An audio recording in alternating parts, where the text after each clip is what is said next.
Ladies and gentlemen, there's a lot of bad news right now coming out of Middle East, and things have escalated. They are now striking each other's oil infrastructure. The Federal Reserve has taken a more cautious view right now. Stock market is tanking, and let's watch on and see what I mean by that. So right now it's an all-out war, and both sides are targeting each other's energy infrastructure, and this is really not good for the oil prices and the energy prices, and this could potentially even shock the world into recession. Let's watch on. So it all started that Israel strikes Iran's energy infrastructure. So they targeted this thing called the South Pass gas field. So this is one of the largest gas field in the world, and it is non-military. So it's the energy infrastructure that is now clearly targeted by the Israeli. And the Israeli outright said that, no, I have gotten the US approval. Later we'll talk about that. So, wow, this was not an accidental attack. By the way, I was shooting here, I accidentally missed, I land here. This was very deliberately hitting at one of the world's largest critical gas infrastructure. And as a result, the oil prices jumped instantly at the news. Iran's response, very clear, right? You strike me, I strike you back. So Iran cannot hit Israel oil field because there are none. So what do? They attack the Qatar and Saudi and UAE's gas and energy infrastructure. So the attack was pretty bad, and I would like to let you know. Now, just to be very clear, we seems to have observed some misalignment between Donald Trump and Netanyahu.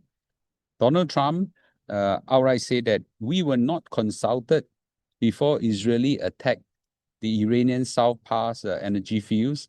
And actually, Donald Trump all the while was quite consistent that he don't really like to attack oil fields or gas fields.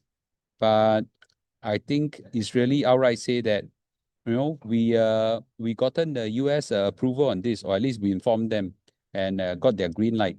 So one of them must be lying. By the way, in this whole military campaign, we see many people telling lies. We just don't know which one is telling lies in clear. But definitely, we see these world leaders lying through their teeth. So right now, it's very clear that both sides are not well aligned in their military campaign and objective. So the first one to be hit was Qatar. Qatar was hit very badly. Their Ras Laffan LNG facility, liquefied natural gas, was struck with confirmed significant damage. Fires broke out across the complex. It was so bad that Qatar expelled the Iranian diplomatic officials, and this is quite serious. Just to let you know, the Ras Laffan gas infrastructure account for 20% of global LNG supply. And that's quite serious. We have got the whole infrastructure get hit. We are talking about a global supply node going offline, and that's quite serious. So the Saudi Arabia and the UAE infrastructure was also attacked. So there were ballistic missiles shot at Saudi Arabia's oil refineries, but luckily they were all intercepted by Saudi Arabia. The UAE ones was being fired upon, but unfortunately they got hit in one of the gas facilities. Their oil field was directly targeted. I don't think oil field was hit, but clearly, right, they can just keep firing. I think Saudi Arabia and UAE will soon run out of interceptors. So this kind of attack is now picking up in a very serious way. So clearly, this was pre-planned. You don't just accidentally or last minute decide on this. So Saudi foreign minister actually said this premeditated, pre-organized, well thought through. This is not not an act of response per se. So now Saudi is now giving warning to the Iranians. We will seek not just political response. We could seek non-political response. They didn't use a military response, but right now it's very clear what they're talking about. So right now, this is the state of where things are. You see, there's there's a limit where you can just take punches and punches and punches.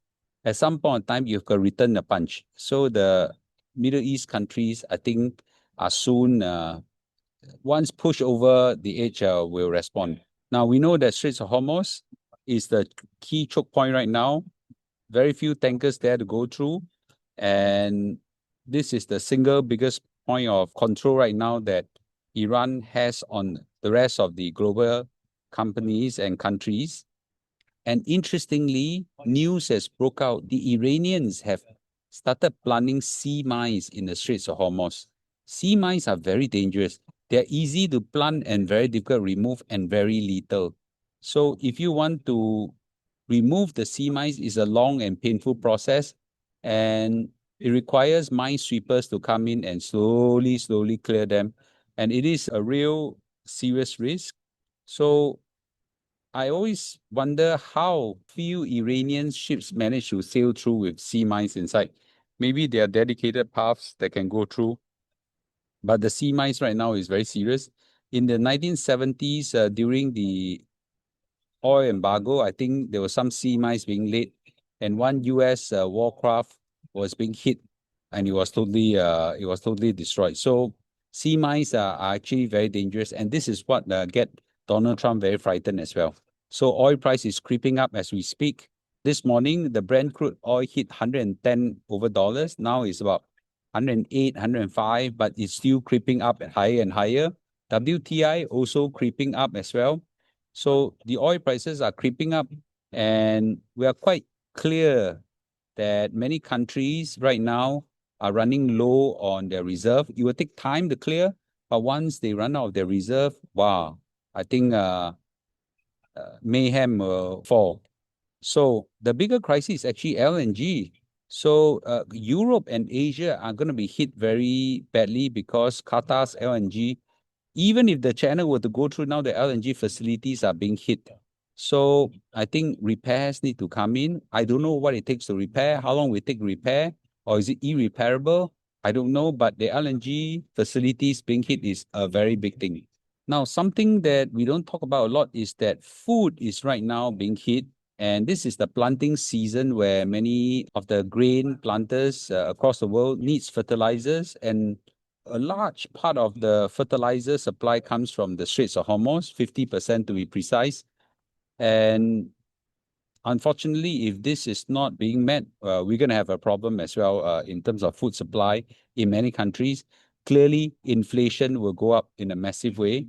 I think the interest rates are already adjusting gradually to reflect the new inflationary environment. And inflation is something we're all very afraid of, because inflation is something that the central banks are quite fearful of when it's accompanied by recession. So they call stagflation.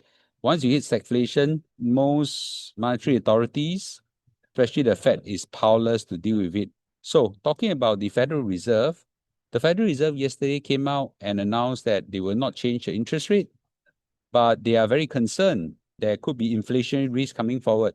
Even experts like them are projected there are no certainty. It's just high uncertainty. And the large part of the reason is because the environment is uncertain politically. So we're all thinking whether Donald Trump will suddenly raise his hand and say, I don't want to fight anymore, I'm walking away. I don't care what happened after that. Then the Iranians, maybe after firing a few more missiles, say, sian already, let's call an end. Something like that could happen, and suddenly everything will de-escalate. So it's really hard to say what can happen. I cannot predict what can happen. I have my own preference and my own wish as well, but I don't think anyone can predict what can happen. I don't even think Trump can predict what can happen. So right now, yesterday, the stock market, S&P 500, declined by 1.3 over percent. The Nasdaq went down as well. The Dow Jones went down as well. And as long as this thing continue to deteriorate, we will see prices coming down to a certain level. But again, right, for oil crisis to take its bite on the stock market, oil prices need to go up significantly and last long. So there is a chance that the stock market may not crash fast as long as the oil prices don't rise too much and get resolved quickly. But again, all these are unpredictable. The only thing we could do is just to watch and react, because we can't predict. So clearly, to sum up, this is no longer geopolitical event. It's a full-scale assault on oil infrastructure in the Middle East that has got huge implication across the world. So we think there is a chance that inflation could shoot up if there is no resolution to this problem, and it could potentially become a food supply problem as well. So we are watching this area very closely. And let me just say this, is impossible to predict the environment. We just need to be ready to react. So these are developing news. We shall see what happens. Join me in the live stream tonight. You'll be a bit late, okay? As I'll be finishing up a very important class on crash buying with a class before that. But I think that this is a possible opportunity that could come for us to fire. Okay, I'll see you tonight. Bye-bye.